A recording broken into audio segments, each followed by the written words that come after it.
Panginoon, gawin mo akong mas malakas sa harap ng mga problema. Lord, gawin mo akong mas malakas sa araw na ito. Bigyan mo ako ng malakas na faith dahil sa mga nangyayari ngayon sa aking buhay. Alam kong hindi ako dapat nakatingin sa mga mabibigat na problemang ito at sa iyo ako dapat nakafocus.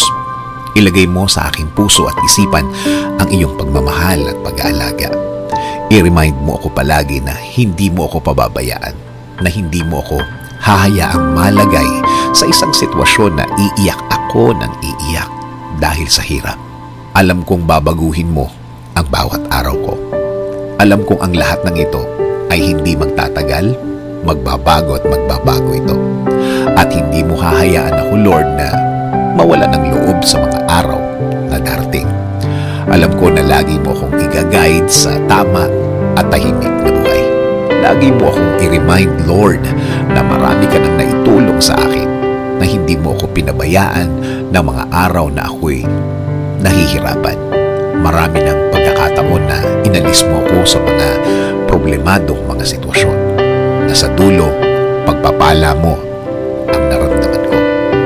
Alam ko, this faith of mine can move mountains, na hindi ako dapat papadaya sa aking nakikita, na dapat mag-focus ako sa iyong blessings na laging available para sa akin at sa aking mga mahal sa buhay. Alam ko din, Lord, na andyan ka na magsimula ang mga problemang ito.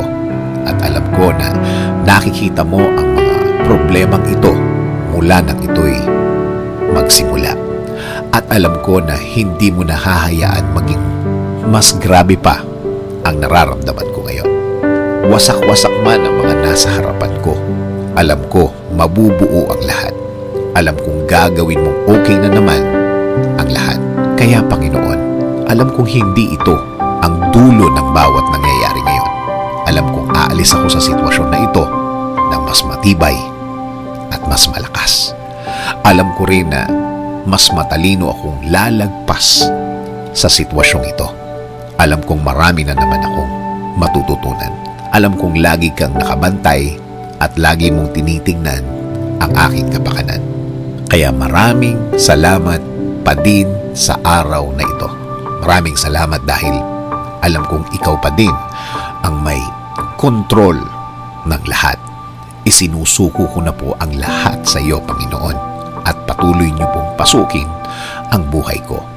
At araw-araw akong aasa at kakapit sa iyo, Lord. In Jesus' name I pray. Amen. Sabi nga sa 2 Samuel 22:3, My God is my rock, in whom I find protection. He is my shield, the power that saves me, and my place of safety. He is my refuge, my Savior, the one who saves me from violence.